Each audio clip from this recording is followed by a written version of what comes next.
नमस्कार, मैं हूँ आपके साथ आयुषी शर्मा और आप देख रहे हैं अग्नि इंदौर। आइए रुक करते हैं आज की ताज़ा तरीन खबरों की ओर। सर्दियों का मौसम शुरू हो चुका है और ठंड ने भी अब दस्तक दे दी है। जहां मौसम वैज्ञानिकों के द्वारा आने वाले समय में और भी ज़्यादा ठंड के चलते अलर्ट जारी किया गया है, वहाँ स्वास्थ्य विभाग के द्वारा लोगों के लिए सर्दी को लेकर अलर्ट जारी है। वहीं पर पशु विभाग द्वारा भी सर्दी को लेकर पशुओं के लिए अलर्ट जारी कर दिया गया है, ताकि पशुपालक सर्दियों में अपने पशुओं का खास ध्यान रख सकें, इन्हें किसी भी प्रकार का कोई नुकसान ना हो।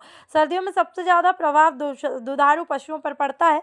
अगर वे सर्दी की चपेट में आ जाते हैं तो उनके दूध उत्पादन पर असर पड़ता है और वहीं उनके साथ-साथ पशुओं के छोटे बच्चों पर भी सर्दी का खास असर पड़ता है। वेटरनरी कॉलेज के डॉक्टर से खास बातचीत, ठंड में किस तरह पशुओं की बीमारी से बचा जा सके। नमस्कार दोस्तों। आज हम आपके लिए लेके आए हैं वेटनरी कॉलेज के स्पेशली डॉक्टर साहब से हम वो इंट्रोडक्शन आपको हम बताना चाह रहे हैं कि ये कई गांवों में जाकर पशु पालन और कई पशुओं की देखरेख का विशेषज्ञ बताया है किसानों भाइयों को। और आज हमारे साथ में है स्पेशली डॉक्टर साहब। सर वेटनरी कॉलेज से हैं। सर बताएं, आपका इंट्रोडक्शन दीजिए।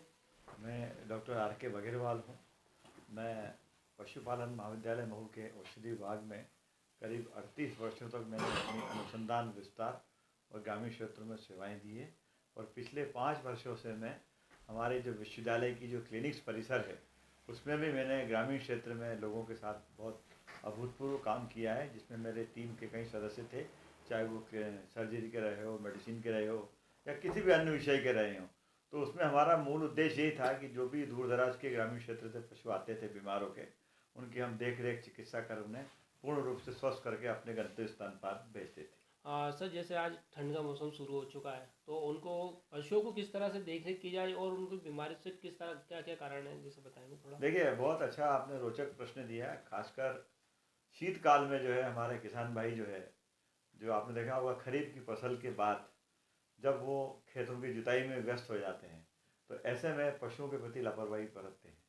और इस दौरान जो ठंड की शुरुआत हो चुकी है, आपने देखा होगा शीतकाल में हमारे दुधारू पशु खासकर ठंड से निमोनिया से पीड़ित हो जाते हैं। तो यहाँ पर बहुत बड़ा विषय है कि निमोनिया केवल पशुओं को ठंड लगने से नहीं होता है। इस दौरान निमोनिया दुधारू पशुओं को, खासकर ग्रामीण क्षेत्र में जो हमारे किसान भाई है, तो समय नहीं निकाल पाते हैं। वो क्या करते हैं, जानवर को कभी तेल पिला देंगे, कभी अंडा घोल के पिला देते हैं, कोई आयुर्वेदिक दवाई पिला देते हैं। तो ऐसी स्थिति में भी दुधारू पशुओं को निमोनिया हो जाता है। और तीसरा एक निमोनिया का जो प्रमुख कारण है वो ये होता है कि जो हमारे पशुपालक भाई हैं, वो हमारे जो दुधारू पशु हैं उनको वो ग्रामीण क्षेत्रों में तालाब में, किनारों पर या बड़े बड़े जहाँ पानी रुका रहता है वहाँ जाकर छोड़ देते चरने के लिए। तो वहाँ पर जो पानी होता है, दूषित पानी होता है, तो उसमें कृमिनाशक जो अंडे होते हैं, खासकर फेफड़ा कृमि, तो फेफड़ा कृमि के जो अंडे होते हैं वो पानी में बहुत तादाद में पाए जाते हैं।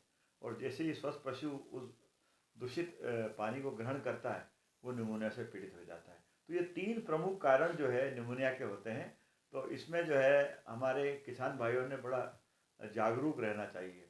सबसे पहले देखा होगा लक्षण अगर आते हैं दुधारू पशु में, तो तेज बुखार भी आता है, बालों खड़े हो जाते हैं, नाक से सांस लेता है, मुंह खोल के सांस लेता है, बार बार मुंह खोलता है, बार बार पेशाब करता है और दाएं बाएं लात मारता है दुधारू पशु। और ख़ासकर उनके मुंह से लार भी गिरने लगती है। और जो आपने देखा होगा कि किसान देखते होंगे, जो पशुपालक देखते, जो हमारे पशुपालक भाई देखते होंगे, तो जो पशु के जो मुंह के मोती भी सूख जाते हैं। तो ये लक्षण होने पर हमारे किसान भाई उसमें किसी प्रकार का ज़्यादा दिमाग न लगाएं और सबसे पहले पशु चिकित्सक से सलाह कर उचित चिकित्सा देखरेख करेंगे तो निश्चित रूप से हमारे दुधारू पशु पूर्ण रूप से ठंड में स्वस्थ रहेंगे। सर देखा जाता है कि कई लोग जैसे डॉक्टर के पास नहीं पहुंच पाते हैं, अपने घर में ही इलाज करना शुरू कर देते हैं, तो उस चीज़ को बचाव के लिए क्या रहेगा। उसके लिए, बचाव के लिए सबसे बड़ी बात यह है कि चिकित्सा से रोकथाम बेहतर है। आप देखते हो कि अगर आप अपने दिमाग का कोई अक्ल लगाएंगे तो वो आप बोल नहीं पाएंगे, क्योंकि हमारा पशु जो है वो बीमार होगा तब भी नहीं बोलेगा और स्वस्थ हो जाएगा तब भी नहीं बोलेगा। तो हमारे जो पशुपालक भाई हैं वो हमारे पशु के प्रति निरंतर उनकी देख रेख, उनके आचार विचार, उनकी चाल ढाल से पता लगा लेते हैं कि मेरा दुधारू पशु आज बीमार है। तो ऐसे में सबसे पहले समीप के पशु चिकित्सक से जाकर उसका संपर्क करना चाहिए। दूसरी महत्वपूर्ण बात, जैसा मैंने बताया कि शीतकाल में आमतौर पर दूध उत्पादन बहुत अच्छा होता है दुधारू पशु का। हमारे किसान भाई दूसरे राज्यों से बढ़िया दुधारू पशु भी खरीद के लाते हैं। तो इस दौरान एक और महत्वपूर्ण बीमारी होती है जिसे बोलते हैं अपन मुंह पका खुरपका। इससे दुधारू पशुओं के मुंह में छाले पड़ जाते हैं और उनके जो पैर के जो दरारें होती हैं उनमें भी छाले पड़ जाते हैं। तो उससे भी पशु बीमार होते हैं और उस दौरान भी निमोनिया के लक्षण भी दिखाई देते हैं। तो उस दौरान भी सबसे बड़ी बात यह है कि पशु चिकित्सक संपर्क करना चाहिए करके आर्थिक लाभ कमा सके। तो उन्हें इस संदर्भ में पशु चिकित्सा विभाग से संपर्क करना चाहिए। सर आगे और क्या संदेश देना चाहते हैं आप? मैं आखिरी में ये कहना चाहूँगा कि मनुष्य की तरह पशु भी विभिन्न बीमारियों से वर्ष भर पीड़ित होते हैं।